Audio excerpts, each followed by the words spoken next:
You're about to see Cleveland like a rider sees it.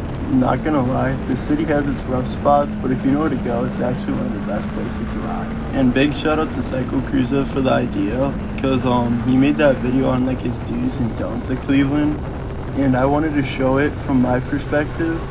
Today I'm gonna take you to the streets I ride the most, the rough spots to watch, and why I keep coming back to the city on two wheels.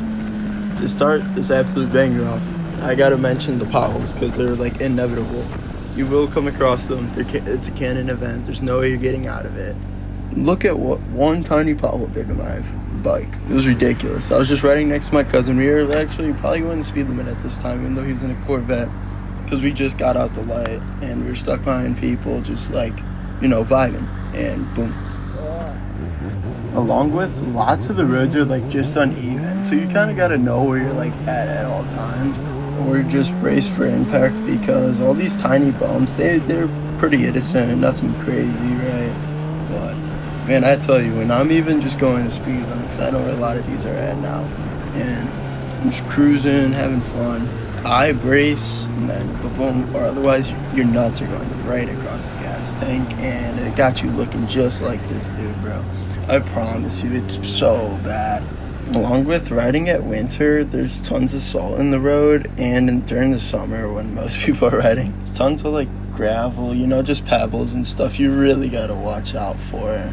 It's honestly not that bad, especially like on the highways, but if you take like any really like secluded back streets, that type of stuff, I try to stay away from, or just be extra cautious and not try and like gun it out the rip, something like that.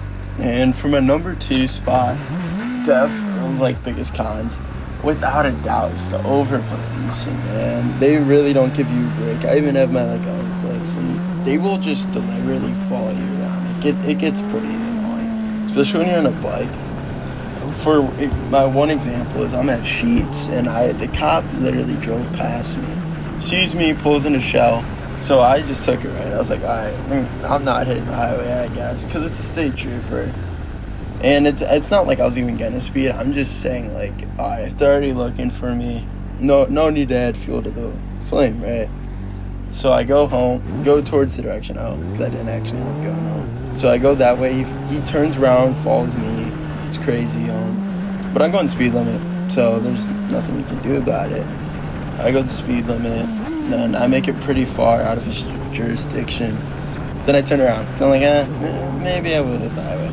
And this dude literally went after the next sports car, and then proceeds to see me, turns around again, of course, and then I just pull into a neighborhood, because like, what is he gonna do? I'm doing nothing wrong too, and I just don't want to be followed. It starts to get annoying. He waits on me outside this neighborhood, and I'm like, what is this man doing? It's not that deep. And like, it's not that deep for me to change my plans too, but I just don't want this dude following me, especially if I do hit the highway, because he has jurisdiction there.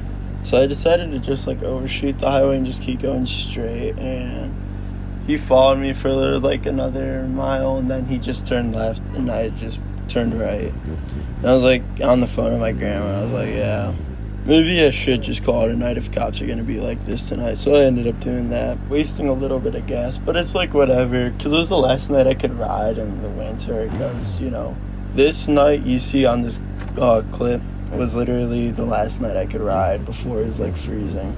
I did end up trying the next day. I was literally like Iron Man. I hit the highway and I just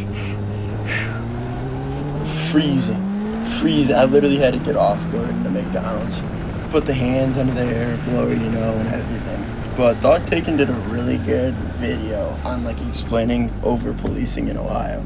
So look in the description, and I have Thought Taken and Cycle Cruise's channels. And the final thing about bad thing about Cleveland riding is all the lights. But the lights don't stop me. But the pros drastically outweigh the cons here. Alright, we're gonna start with, I gotta speed this up. Alright, we're gonna start with the car culture. It's a really good car culture. Oh my god, whoa. Alright, we don't talk about that. But I feel like every time I want to go like do something, there's always some car meet, bike meet, whatever you could go to. And everyone's actually really friendly there too. And there's all types of cool things. I'd be seeing flame kits on everything. Or even just being able to go to the pier like every time. If there is no meet, I promise you, this is what the pier literally looks like on a daily basis, especially during like peak summer hours. If you're on there at 8 or 9, you could leave with the group and just hit the highway. It's so much fun. Out thinking about it, I think a lot of this comes from Cleveland having a strong hold on the automotive industry with like the Ford factory there, even though they took half of it down, because I know they just import the metals and stuff from, I think it's Japan, I believe. I don't remember, I haven't checked in a while. All right, for my second pro, it's only during the winter, so I'm gonna speed it up real quick. As you can see in the video, me riding during the winter was pretty sick and gnarly. I was thinking like, man, the lighting, I was like, oh, I live in Cleveland. I was like actually proud of my city for once. Other than when I watched the Cavs. Them babies been doing good. I even seen my boy Evan Mobley. Got a pretty cool autograph from that dude. It's an autograph. My third pro is the Metro Parks. And not just because these roads are like super smooth. They're super twisty. And there's people that will fly through these. And I'm like, man, that's crazy. It's literally like you could see a J, or like not even a J, man. Like it's tight. It's really fun. Not just that, it's always filled with tons of bikers, which is nice. If you're speeding, which I do not do, please calm down. Calm down. I do not speed, but they'll give you the little head tap, and you just know they're there. And there's always tons of nice cars in really good spots to take photos. Or if you're a dumb middle schooler, just go in the parking lot and just do whatever for 4 hours. Totally not speaking from experience. Alright, I believe this is number 4. Start going out towards like the suburbs or south towards Medina. If you know where that is, you're from Cleveland, you'll know. There's tons of nice open roads to go and tons of twist turns, 45 mile per hour, 55 mile per hour zones. It's beautiful, and cops aren't on but as much down there. So tons of nice turns I love to ride on. And number 5 is Cleveland has ridiculously good traffic, and I love it. It's nice, easy. It's normally, you'll get a fast lane sitter once in a while. It's so annoying. Most people that drive out here, though, are like low-key YNs. I'm not even gonna lie to you. No car is safe. They'll have literally what you think will be the worst car ever made. And it will just be like, why is it making Hellcat noises at me? It's crazy. Or it's just some grandma that sees you coming and goes super under the speed limit, which I actually kind of respect. No hate. And they'll always try to stay out the fast lane, and if they don't, they'll maintain their speed because they're nervous for you. Alright, for pro number 6, I'm putting the pier. I'm pretty sure I already put a photo of it, so I'm not gonna like go too much depth in it, but it's a spot you could always find people. But the main one was the bridge that you're gonna see in this clip right here. This bridge is extremely cool looking because they have like all these strobe lights on it, and the highways do too, and it just all looks pretty cool. And honestly, the best thing about riding in Cleveland that by far overshines all of these I've talked about so far is the people. And I'm not even just talking about the riders, because the riders help me plenty, especially the dudes at Cycle Gear. They basically walked me around this. If it wasn't for them, I'd be riding it Alpine Stars R10 helmet for sure, super tight, because I just didn't know what to do helmet wise. I was thinking, I need the best, the greatest. He was like, dude, just try this. Trust me, you'll save a lot of money.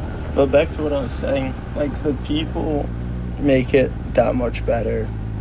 Most dudes are friendly, but I would say if your rival football team's here, people are not so nice. But here's even a little interaction I had with some dude. Just met him. He was drunk as hell. He got out the car. It was pretty funny. But we just got in a random conversation about his one buddy that rides and other things we were talking about, just random stuff. And he even did end up following the Instagram, which was pretty cool. I'm still really small, so every number really does help. Especially all 73 of you I have right now helps me push out this content, because there's days where I really don't want to. But I force myself to. I'll even use a CapCut template. Really, man? Also, you're super fucking nice. That's why I'm not even like a bike dude, but I just started chatting with you and like, you're a nice ass dude. Yeah, I wish you success.